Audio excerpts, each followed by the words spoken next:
രാവിലെ തന്നെ ഞാൻ വീട്ടിലെ പണിയൊക്കെ കഴിഞ്ഞ് ബോറടിച്ചിട്ടിരിക്കുമ്പോൾ എന്തായാലും ഇനി 2 ദിവസം ഒഴിവാണ്, അപ്പോൾ പിന്നെ പുറത്തൊക്കെ ഇറങ്ങി ഒന്ന് എക്സ്പ്ലോർ ചെയ്യാമെന്ന് വിചാരിച്ചു. അങ്ങനെ ഞാൻ പുറത്തേക്ക് ഇറങ്ങിയതാണ്.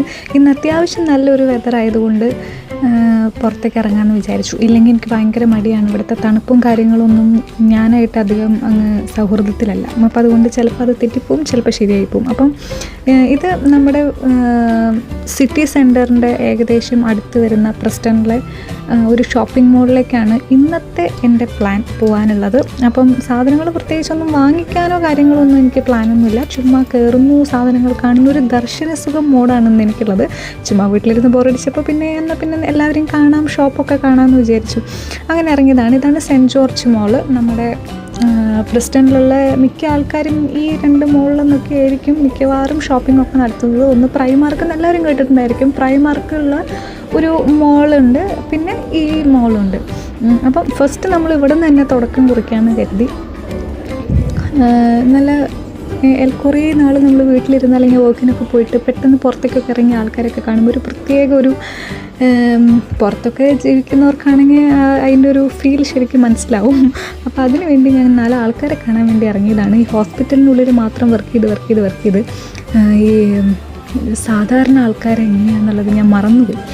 അപ്പം ഇതൊക്കെയാണ് മോളിനുള്ളിലത്തെ കാഴ്ചകൾ. നമ്മുടെ നാട്ടിലെ മോൾ പോലെയൊക്കെ തന്നെ കുറേ കുഞ്ഞു കടകൾ ഈ ഒരു ബിൽഡിങ്ങിന് താഴെ തന്നെ ഉണ്ട്. റൂഫ് ഏരിയ അത് ആകെ ഫസ്റ്റ് ഫ്ലോറും പിന്നെ ഗ്രൗണ്ട് ഫ്ലോറും ആണ് ഉള്ളത്. ഗ്രൗണ്ട് ഫ്ലോറും കുറേ കടകളൊക്കെ ഉണ്ട്. നമുക്ക് നേരെ കയറി ഫസ്റ്റ് ഫ്ലോറിലാണ് ഞാനിപ്പോൾ നിൽക്കുന്നത്. എനിക്ക് മിക്കവാറും പുറത്ത് പോകുമ്പോഴും അല്ലെങ്കിൽ എനിക്ക് പേഴ്സണലി കാണാൻ ഇഷ്ടമുള്ളത് ഡ്രസ്സുകളാണ്. പ്രത്യേകിച്ച് ഞാനൊന്നും വാങ്ങിച്ചുകൊണ്ടല്ല, പക്ഷേ ഡ്രസ്സുകൾ എനിക്ക് എന്നും ഒരു വീക്ക്നെസ് ആണെന്ന് ഞാൻ വിചാരിക്കുന്നു. വയസ്സാകുമ്പോഴത്തെ കാര്യം എനിക്കറിയില്ല കേട്ടോ.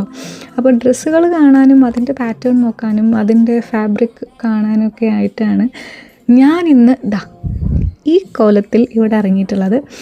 വീഡിയോ പിടിക്കുന്നതിന് ആരെങ്കിലും എന്നെ പിടിച്ച് പുറത്താക്കുമെന്നൊന്നും അറിയില്ല. അത് കഴിഞ്ഞ് തൊട്ടടുത്ത് തന്നെയായിരുന്നു നമുക്ക് ഗോൾഡ് ഷോപ്പ് ഉള്ളത്. അവിടെ കയറി ഒന്ന് കണ്ടു. നല്ല മാരക വിലയാണ് എല്ലാവിടെയും.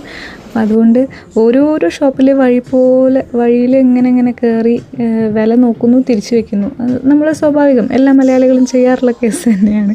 പുറത്തേക്ക് ഇറങ്ങിയ പൈസ ഇങ്ങനെ ടിങ്ലിങ് സൗണ്ട് മാത്രം കേട്ട് കുറേ പോകുന്നതുകൊണ്ട് ഞാൻ അധികം പുറത്തേക്ക് അങ്ങനെ ഇറങ്ങാറില്ല. പക്ഷേ ഇന്ന് ഞാൻ എന്തായാലും തീരുമാനിച്ചിട്ടുണ്ട്, കാണുക മാത്രമേ ഉള്ളൂ, ഒന്നും വാങ്ങിക്കലില്ല എന്ന്. കുറേ നാളായിട്ട് എനിക്ക് സൺഷെയ്ഡ് വേണം എന്ന് ആഗ്രഹിച്ച് നടന്നു ഞാൻ. പക്ഷേ എൻ്റെ മുഖം ഒരു ഇച്ചിരി പോലെ ഒരു കുഞ്ഞു മുഖത്ത് സൺഷെയ്ഡ് ഞാൻ വെക്കുമ്പോൾ ഈ ഗ്ലാസ്സുകളെല്ലാം ഭയങ്കര വലുതാണ്. അപ്പോൾ ഞാൻ പിന്നെയും തുണീൻ്റെ സൈഡിലേക്ക് കടന്നു ഗൈസ്. ഇവിടെ കുറേ ഓഫറിലുള്ള ഡ്രസ്സുകളുണ്ട്. ഇവന്മാരൊക്കെ ഈ വക കോട്ടുകളൊക്കെ ഇടുമ്പോൾ ഒരു പ്രത്യേക രസമാണ്. അത് ഞാനിട്ട് നോക്കുമ്പോൾ ഒരുമാതിരി കുതിരയെ മേയ്ക്കാൻ നിൽക്കുന്ന പോലെ ഉണ്ടാവുമായിരിക്കും. നമുക്കിത് അത്ര ചേർന്നതല്ലെന്ന് തോന്നുന്നു. എന്നാലും ഞാൻ ട്രൈ ചെയ്യുന്നതിന് ഇവരാരും കാശ് വാങ്ങിക്കാത്തതുകൊണ്ട് ഞാൻ മിക്ക ഡ്രസ്സുകളും ട്രൈ ചെയ്യാറാണ് പതിവ്.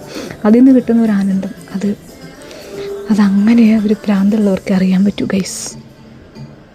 ഞാനിത് ട്രയൽ ചെയ്യാമെന്ന് വിചാരിച്ചിട്ട് ഇങ്ങനെ വെച്ചൊക്കെ നോക്കിയപ്പോൾ ഭംഗിയായി. പക്ഷേ ട്രയൽ ചെയ്ത് വന്നതിന് ശേഷം എനിക്ക് എന്നെ തന്നെ ഇഷ്ടപ്പെടാത്തതുകൊണ്ട് ഞാൻ തിരിച്ച് അവിടെ തന്നെ വെച്ചു. വേറൊരു കടയിലേക്ക് വന്നു. ഇവിടുത്തെ ഡ്രസ്സിൻ്റെ കളക്ഷൻസ് ഭയങ്കര അടിപൊളിയായിരുന്നു. ഇത് മാറ്റാലൻസ് എന്ന് പറഞ്ഞിട്ടൊരു കടയാണ്. മിക്ക സമയത്തും ഇവിടെ ഓഫർ വരുന്ന ഒരു സ്റ്റോറാണ് ഇത്. അപ്പോൾ ഈ ദർശനസുഖം മോഡിന് ഹാർട്ട് അറ്റാക്ക് വരാതിരിക്കാൻ ഞാൻ മിക്കവാറും ഇവിടേക്ക് വന്നിട്ടാണ് മിക്ക ഡ്രസ്സുകളൊക്കെ നോക്കാറും ട്രയൽ ചെയ്യാറുള്ളത്. എൻ്റെ അപ്പ ചെറുപ്പത്തിലേ എന്നെ പറഞ്ഞ് പഠിപ്പിച്ചിട്ടുള്ളൊരു കാര്യമുണ്ട്, നീഡ്സും വോൺസും തിരിച്ചറിയണം. അതായത് ഒരു കാര്യം നിങ്ങൾ കണ്ട് ഇഷ്ടപ്പെട്ട് അന്ന് തന്നെ വാങ്ങിക്കരുത്. അത് അത്യാവശ്യമാണെന്ന് തോന്നിയാൽ മാത്രമാണ് വാങ്ങിക്കേണ്ടതുള്ളൂ. അല്ലെങ്കിൽ നമ്മുടെ കൈ ഓട്ടക്കൈ ആയി പോകും. ഓട്ടക്കൈ എന്ന് പറഞ്ഞാൽ കുറേ പൈസ ചുമ്മാ ചിലവായി പോകും എന്നുള്ളത്. എനിക്ക് ഈ ഗ്ലാസ് സൺഷെയ്ഡൊക്കെ വാങ്ങിക്കുന്നത് ഭയങ്കര ഇഷ്ടമായിട്ടുള്ളത് കൊണ്ട് എൻ്റെ ഒരു കോൺസെൻട്രേഷൻ എന്ന് പറയുന്നത് ഒരു സൺഷെയ്ഡ് വാങ്ങിക്കണം എന്നുള്ളതായിരുന്നു. ഇതിപ്പോൾ സമ്മർ ആയതുകൊണ്ട് എല്ലാവരും eye protection, this is for my protection അറിയാമല്ലോ. അപ്പോൾ ഇത് വെച്ച് നോക്കിയാൽ എൻ്റെ കുഞ്ഞുമുഖത്തിന് അത്ര യോജിക്കുന്നതില്ലാത്തത് കൊണ്ട് ഞാനിങ്ങനെ നോക്കും, ട്രൈ ചെയ്യും, ക്ലീൻ ചെയ്ത് അവിടെ തന്നെ വെച്ചിട്ട് ഇങ്ങ് പോരും. അതാണ് നോർമലി ചെയ്യാറുള്ളത്. കാരണം എനിക്ക് പറ്റിയിട്ടുള്ള ഷെയ്ഡ് ഇതുവരെ എനിക്ക് കിട്ടിയിട്ടില്ല. അപ്പോൾ അങ്ങനെ നിരാശപ്പെട്ട് ഞാൻ പുറത്തേക്ക് ഇറങ്ങി. ഇന്ന് ഒരു ഒഴിവ് ദിവസം ആയതുകൊണ്ട് അധികം ആൾക്കാരൊന്നുമില്ല. ഇടയ്ക്കിടയ്ക്ക് ഈ ജ്വല്ലറിയിലേക്ക് നോക്കൽ മാത്രമേ ഉള്ളൂ. പക്ഷേ മാരക വില ആയതുകൊണ്ട് നമ്മൾ വാങ്ങിക്കുന്നില്ല. അങ്ങനെ വിശപ്പിൻ്റെ വില വന്നപ്പോൾ ഞാനിനി എന്തെങ്കിലും കഴിച്ചിട്ടാവാം ബാക്കിയുള്ള ചുറ്റിലും കറങ്ങലും എന്നൊക്കെ വിചാരിച്ചിട്ട് ഇവിടെ ഏറ്റവും ക്വാണ്ടിറ്റി കൂടുതലും ക്വാളിറ്റിയും ആയിട്ട് വില കുറവിൽ സംഭവങ്ങൾ കിട്ടുന്ന ഒരു കടയാണ് റോസ്റ്റ്. ഇവിടെ മിക്കവാറും എല്ലാവരും വന്ന് ടേസ്റ്റ് ചെയ്തിട്ടുണ്ടാവും എന്ന് ഞാൻ വിചാരിക്കുന്നു. ഇവിടെ ഞാൻ കുറേ സാധനങ്ങൾ കണ്ടപ്പോൾ എന്ത് വാങ്ങിക്കണം എന്നുള്ള കൺഫ്യൂഷനായി. പക്ഷേ ബഡ്ജറ്റ് ഫ്രണ്ട്ലി ആണല്ലോ നമുക്ക് വേണ്ടത്. അങ്ങനെ ഞാനൊരു ഐറ്റം അങ്ങ് ഓർഡർ ചെയ്തു. Mango with this.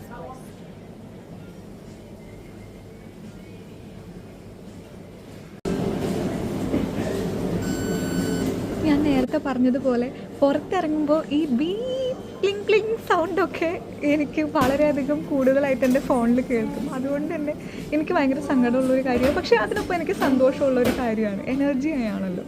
അപ്പം അങ്ങനെ ഇത് ഇന്നത്തെ മാമൻ്റെ ആദ്യത്തേതും അവസാനത്തേതുമായിട്ടുള്ള ചിലവാക്കലാണെന്ന് തീരുമാനിച്ച് ഞാൻ ഇന്നത്തെ മോൾ ഡേക്ക് ഒരു ബൈ ബൈ പറഞ്ഞിട്ട് ഫുഡൊക്കെ കഴിച്ച് എൻജോയ് ചെയ്ത് ഞാൻ പതുക്കെ അങ്ങ് വീട്ടിലേക്ക് കുടിയേറി പറക്കാൻ പോവാണ്.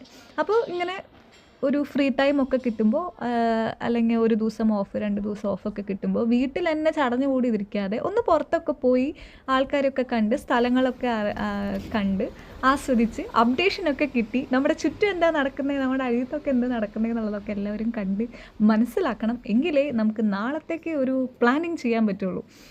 അപ്പം ഇതൊക്കെയാണ് പ്രസ്റ്റണിലെ വിശേഷങ്ങൾ. അപ്പോൾ അടുത്ത ദിവസം കാണാം. ടാറ്റാ.